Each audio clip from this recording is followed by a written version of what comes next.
So, have you ever wondered what goes into building a custom training program? I'm setting up a new client and I'm just going to talk you through the process of what I do to make a workout really accurate. Now, most people follow like generic random programs that they have seen online, which is good. However, we want to make it more actionable, more relatable to your body, to your lifestyle, to your goals. And I'm just going to speak through the step-by-step process and what I'm doing here to personalize that training program to this client. So step one is just to make sure that you've identified a really clear goal. Like, we want something that is realistic, sustainable, effective, and tangible. So we need to get a goal to then build the program to. We don't want to just be doing it aimlessly. So whether it's to build muscle, to lose fat, to increase strength, performance-based, or just lifestyle, we need A, where you start, and we need B, where you want to be, and then we fill in the gap. Right? If we've not got that B, it makes it much harder to know where to go, what to do to get there. So first thing is just like making sure that I know exactly what the client has in mind, what the person has in mind, and I urge you to get very clear on this. How do you want to look?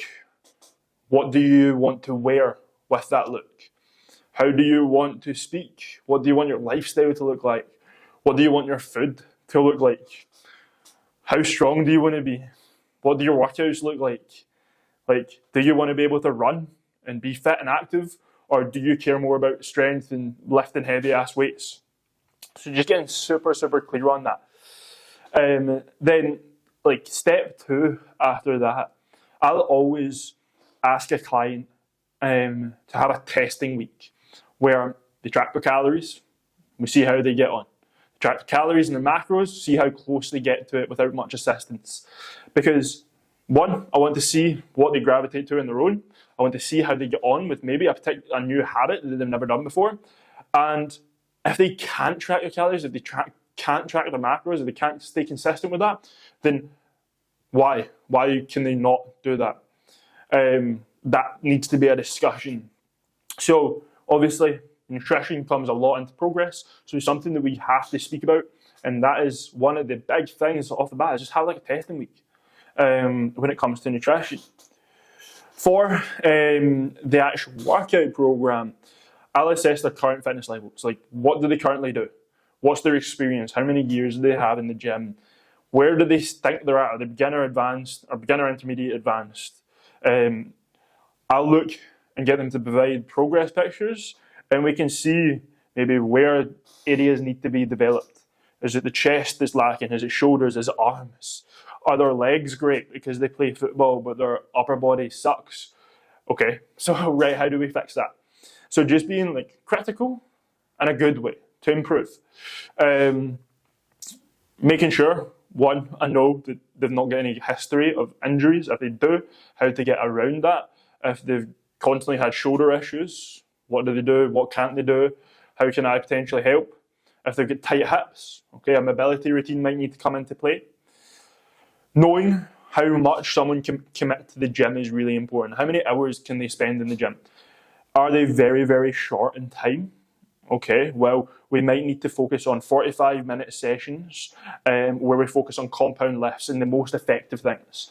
Can they do 3 days a week? Okay, we're probably going to focus on a full body routine then, where we work compounds, then isolations.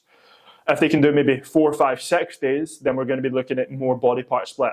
So a lower upper split, or push-pull legs, or a combination of muscle groups that they need for their specific body type. Like, if their shoulders are really lacking, we might hit shoulders a couple of times throughout the week. So that may be back and shoulders, chest and shoulders. Might be tagging shoulders into like other workouts. Same with like arms or legs, whatever. You can combine stuff. So if you know the frequency that they want to train, the weaknesses, you can start really making this like very precise plan, and how much time they can spend in the gym dictates how much they can do in the gym. So as I said, like, if we then start choosing the split, we can choose the frequency, how many times they are going to the gym, whether it's push-pull legs, full body, whatever. We can then start getting into like the specific movements, having the right movements for the client. Like if we are short in time and we're prioritizing compounds, then we're going to have squats, deadlifts, presses, pull-ups, all the most important things. Now, something to be completely truthful about is like my training programs have all the same exercises, right? Like I really don't branch out that much with exercises. There is, from every single client I train, there's a lot of crossover in the routines that they might do, because I don't do obscure workouts. I don't do weird variations. I give every client the most effective exercises, and there really is only a handful of those. You don't need to get complicated or weird with it. So like sticking to the basics, I've always done, I do with my own training, and that's what I do for my clients. A lot of the times, if I've got a client, I built a program, and then we're going on to like a second phase, all that'll really change about that second phase of the program. For example, it might be we've gone from hypertrophy, muscle mass training, to then a strength block.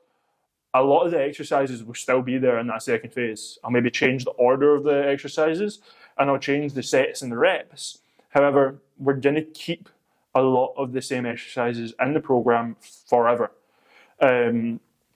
So speaking about sets and reps there, the most common sets and reps that I use are 4 to 6 reps on your like heavy weights. So squats, bench press, deadlifts.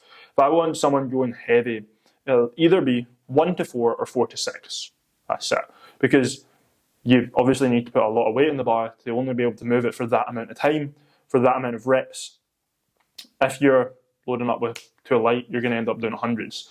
So it forces someone to pick a heavier weight if it's that low rep range. And that's for like strength gains, muscle growth. If I want someone, again, strength gains and muscle growth comes, it's not a rep ranges. It's how hard you're working, how much weight you're working with. But if I want someone to do slightly higher volume, it's going to be like 6 to 8 reps. Or 8 to 12 reps. So this might be for the isolation exercises, like bicep curls, like triceps, like your chest flies, whatever. So heavy reps are with your compounds, higher volume is with your isolation. And then if I want someone to work in muscle endurance, primarily I do this for abs and calves, is 10 to 20 rep range, right? So the abs and calves can take a lot of volume, so I tend to put that rep range in there. But it can also be a nice finisher for a muscle to get as much out of them as just by firing in a set of 10 to 20 reps. So once I've then know the split, know the workouts, know the rep ranges, everything of that program, start piling it together, how many times I've training, all of this, I then make sure that they know how to progress. They know how to increase the weights every week, when to progress the weights. So essentially what I say is if you're hitting the top of the rep range with a weight, you need to increase the weight so that you start dropping down to the rep range. So if you can do 12 reps, if the rep range is 8 to 12 and you can do 12 reps with 80 kg on bench press, then you need to go up to 85. And that might bring you back down to like 7 or 8 so that you can start working your way up to the rep range. So then every single week you're trying to improve until you get 12 again, and then you're trying to increase the weight again so that you're coming back down the rep range. That's exactly what I want. That's how you progress. So you increase the weight, you increase the reps, or you increase the time under tension, how slow you go with that. To avoid burnout and fatigue, usually every 6 to 8 weeks I'll have like a deload week to avoid like muscle strains, to avoid pushing too hard all the time and focus on recovery. And then I'll get someone to make sure that they are focusing on recovery outside of these sessions. So plenty of sleep, plenty of supplements, plenty of water, having good nutrition. So like example clients that I've had in the past are like skinny guys who struggle to build muscle. So I'll get them on low sets and reps with high weight, focusing on compounds, the focus on recovery, and focus on higher calorie intake. I've had plenty of clients who are like busy in working life, so we'll get them doing 2 to 3 full body routines that are 45 minutes. That's it.